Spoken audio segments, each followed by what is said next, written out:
हाला ना, तैयारी में रहो, एकदम हीरोइन बन गए।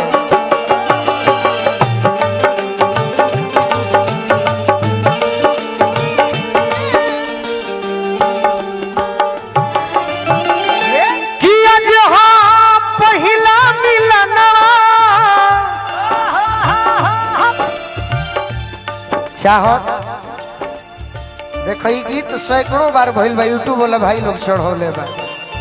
लेकिन आज ये गीत के तू नया कर सकत रू कैसे?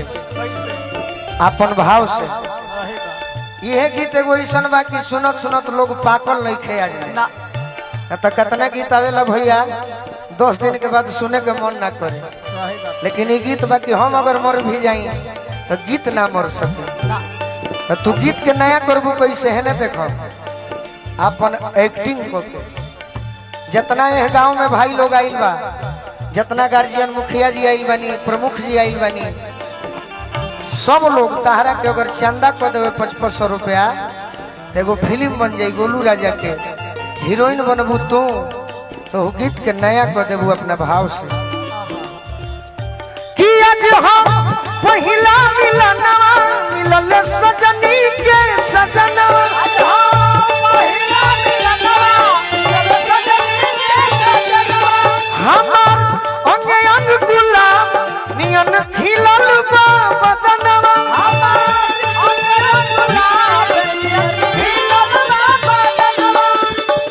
अमन शास्त्री जी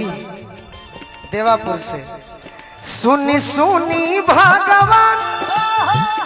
सब बतिया बैठिए के कहबू, अच्छा यह सोचले हुई। सुनी सुनी भगवान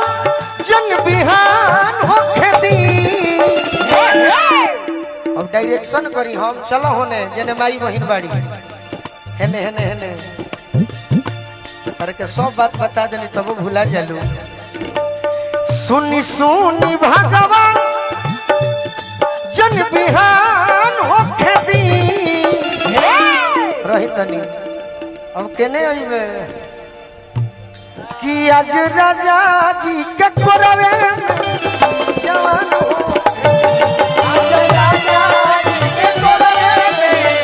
जवान होखे दी, राजा जी के कोरवे जवान होखे दी, आज राजा जी के कोरवे जवान होखे दी। मनोज जी, मुकुल मिलर जी। सुनी सुनी भगवान जन बिहान होखे दी, तनी आराम में से दे घड़ी घाई भइल बिया। अरे कि आज राजा जी के कोरवे में जवान हो, आज राजा जी के कोरवे में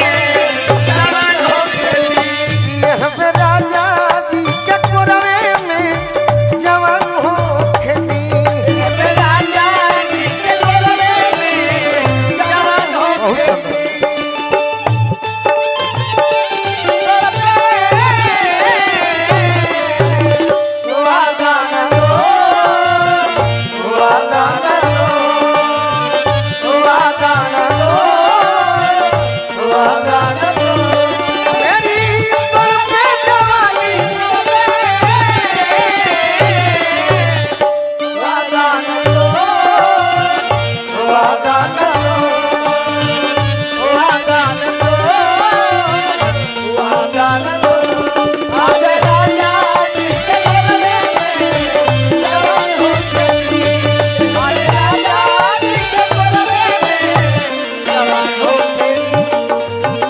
भैया हमारा दीपू जी देवापुर कार्यक्रम काली पूजा समिति, जहाँ की बार 3 नवंबर के निशा उपाध्याय जी के प्रोग्राम फाइनल भइल बा 4 के, अच्छा खाली ना रहे तो 3 के हो जाए। निशा भी एगो अच्छा कलाकार बाड़ी, या निशा के जो मंच मिले जा रहा बा उ निशा के घर के मंच बा, जहाँ कोनो कलाकार बाकी नहीं खन, और जब तक हम जियो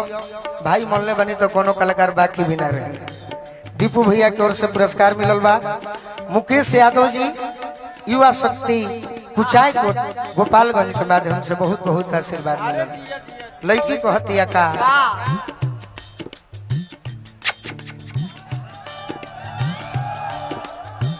राजा जी के ओठावा में ओठ जब बसती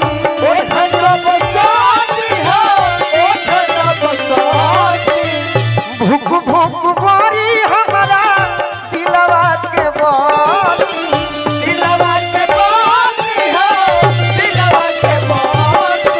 ये मुस्कान है ने आवा भूख भूख बारी हमारा दिलवा के बाती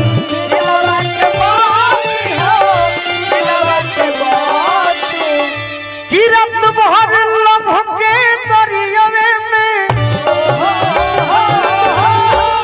किरत भर लभ के दरियावे में नेहान हो खेती कि आज राजा जी के कोरवे में जवान हो खेती कि आज राजा जी के कोरवे में जवान हो खेती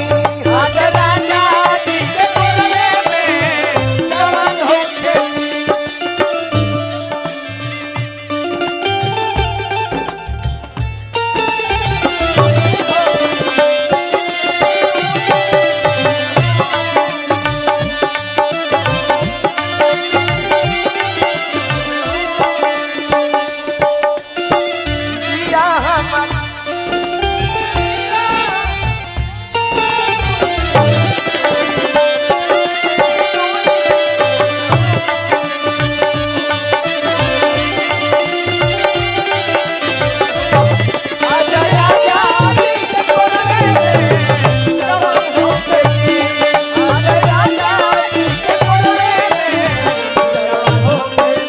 देखिए बड़ी खुशी के बात भाई एगो युवा खातिर बिहार के सबसे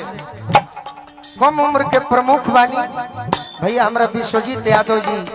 प्रखंड प्रमुख उचका गांव के माध्यम से बहुत बहुत हमरा के आशीर्वाद दिले बनी माई थावे वाली के कृपा से पद प्रतिष्ठा और जीवन भर बरकरार रहो यह माई से प्रार्थना करो लड़की कहतिया का रोआ गनगनाई पिया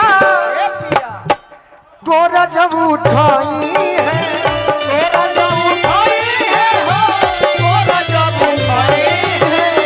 रोआ गनगनाई पिया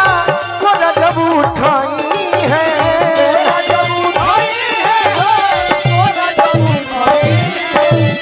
ठाकुर मनोज हमरो जियरा जुड़ाई है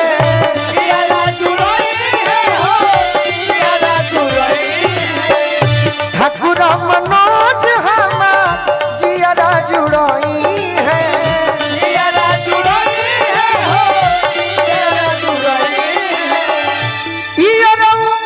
बोलू राजा के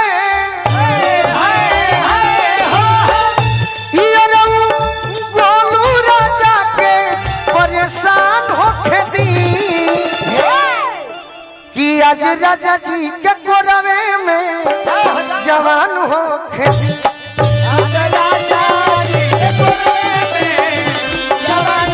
यहाँ पे राजा जी के गोदिए में जवान हो खेती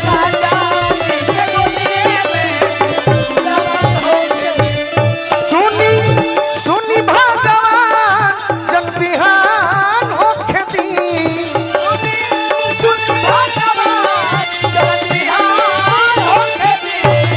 राजा जी के कोरवे में जवान हो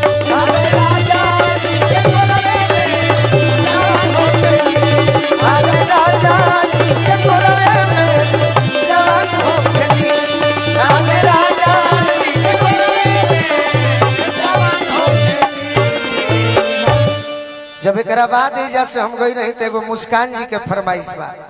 कि जिंदगी में जौहर अरे घोरे लुए जा एगो और हमारे बड़का भैया के आदेश